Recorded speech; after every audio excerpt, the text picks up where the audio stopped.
It's August, and in North America, that means it is Gen Con time.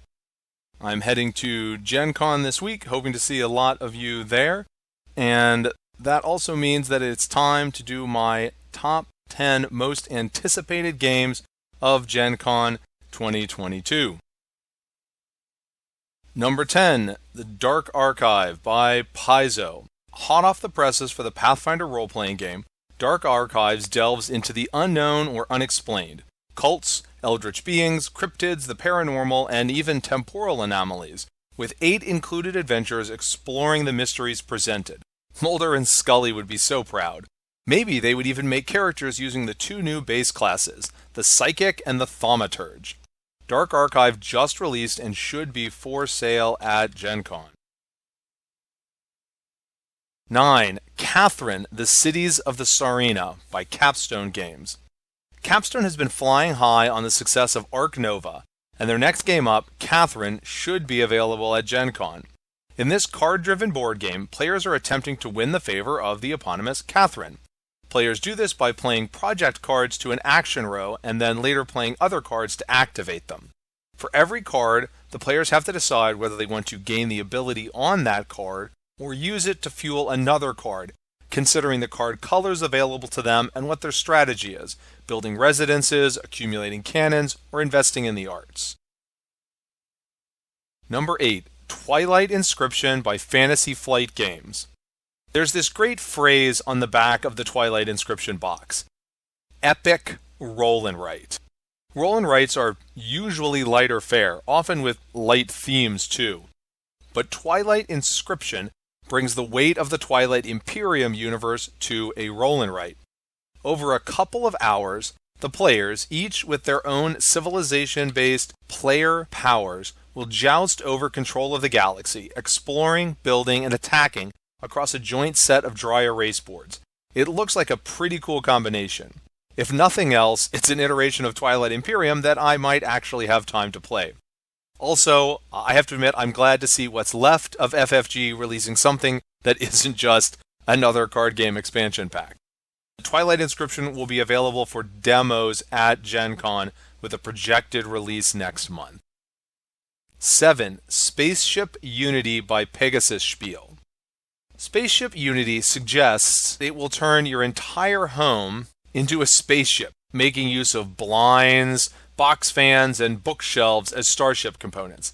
I'll admit that this gives me visions of having to replace torn blinds and clean up all of the books on the floor of the library. But it's a really ambitious concept, and it sounds really cool, so I definitely want to check it out. Conveniently, I have a 4-person family. It plays up to 4 players. There is an ongoing story here played through 5 episodes, and I like story in general, but it seems like it would particularly help here with this imaginative play in the house concept. Note that this game is technically Spaceship Unity Season 1.1, so you can look forward to another 4 boxes of this game this season. Spaceship Unity is slated for an Essen release in October, and it seems hard to actually demo at Gen Con, but it is supposed to be there in some form, so go hit up the Pegasus Spiel booth, I guess. Number 6. Hunter the Reckoning from Renegade Games. Hunter the Reckoning expands the V5 iteration of the World of Darkness beyond the flagship Vampire the Masquerade. Characters in Hunter are on the other side of the stake and the fangs, otherwise ordinary human beings who have learned that the supernatural exists and are trying to eliminate it or otherwise deal with it. Hunters band together in small cells to investigate vampires, ghosts, werewolves, sorcerers, fairfolk, and other supernatural oddities.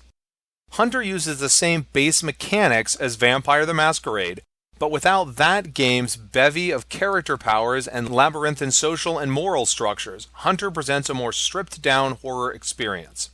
Hunter the Reckoning released in July and will be available for purchase at Gen Con. Number 5. Paint the Roses from North Star Games. Alice in Wonderland is a classic for a reason, and Paint the Roses uses that theme for this cooperative logical deduction game. The players in Paint the Roses are trying to arrange the Queen of Hearts' garden to her liking, lest she remove their heads from their bodies. Each player has one card describing one of the Queen's whims, and each turn the team is trying to guess one of those whims. Except, of course, a player isn't allowed to talk about the one whim that they have the card for. Instead, players must take actions on the board to convey and discover information about the various secret whims. Both a standard and deluxe version of this game should be available for purchase at Gen Con. Number 4, Avatar Legends by Magpie Games. Avatar Legends is a great role-playing game company working with a great license, and the results are as great as you might hope.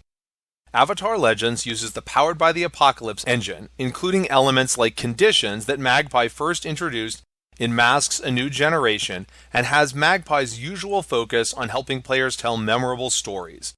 Like with Hunter, you can check out a full-length review of this from me elsewhere on YouTube, but suffice it to say that Avatar Legends does a fantastic job telling emotional stories that feel like Avatar and Korra. The physical books aren't out yet. Kickstarter backers have PDFs, but that's it. But Magpie is running a bunch of demos at Gen Con. As I record this, they're completely sold out, but maybe a spot will open up for you? Number 3, Starship Captains from CGE. As the Orville has shown, you don't need a Star Trek license to make a good Star Trek product. Each player in Starship Captains is the brand new captain of their very own starship, exploring space, managing and training their crew, upgrading their ship, gaining reputation with galactic factions, and completing missions. And someone at the table, probably Jay, will surely make jokes about building engines in an engine building game. Starship Captains isn't for sale at Gen Con, but CGE has their own room where you can surely go look for a demo. Number 2, Planet Unknown by Adam's Apple Games. So I first played Planet Unknown way back at Gen Con 2019, which feels like about 7 years ago thanks to pandemic time.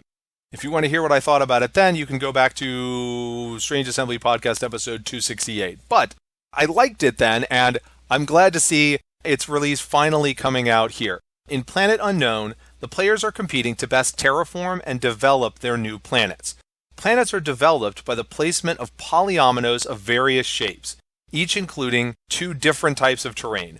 Placing appropriate terrain lets the players advance on tracks, which lets them look at more endgame scoring cards, place and move rovers on their planets, or unlock new powers. But the real wow factor when you look at Planet Unknown out on the table is that the polyominoes are distributed via a rotating Lazy Susan in the middle of the play area. Each of the 6 bays, because the game supports up to 6 players, has 2 stacks of tiles, and when placing a tile, a player has to choose between one of those 2 options, avoiding the analysis paralysis inducing 12 option, and each player choosing from their own bay helps foster simultaneous decision making, reducing downtime. With an announced retail date in August, I think this will be available to buy at Gen Con. Number 1, Adventures in Rokugan from Edge Studio. Strange Assembly started out as a podcast about the Legend of the Five Rings CCG. So the land of Rokugan will forever have a special place in our hearts. That made it very easy for me to pick Adventures in Rokugan as my most anticipated game of Gen Con 2022.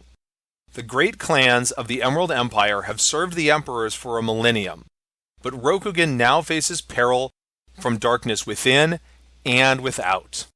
While it's sad to me that the freestanding Legend of the Five Rings role-playing game is no longer with us, I am still excited to see what Edge does with this Dungeons & Dragons 5e compatible version, which has the possibility to introduce the Emerald Empire to a whole new batch of fans. Interestingly, this is not the first time there has been a D&D version of Legend of the Five Rings, as Rokugan was used as the official setting for the 3rd edition version of Oriental Adventures, a book that is honestly a lot better than it sometimes gets credit for. The current 5th edition of D&D, however, tends to allow for and encourage more social play than prior versions of D&D, which makes it even better suited to the traditional Legend of the Five Rings focus on social maneuvering and structures in equal measure with combat. Adventures in Rokugan should be on sale for the first time at Gen Con 2022. There you go, my personal top 10 most anticipated games of Gen Con 2022.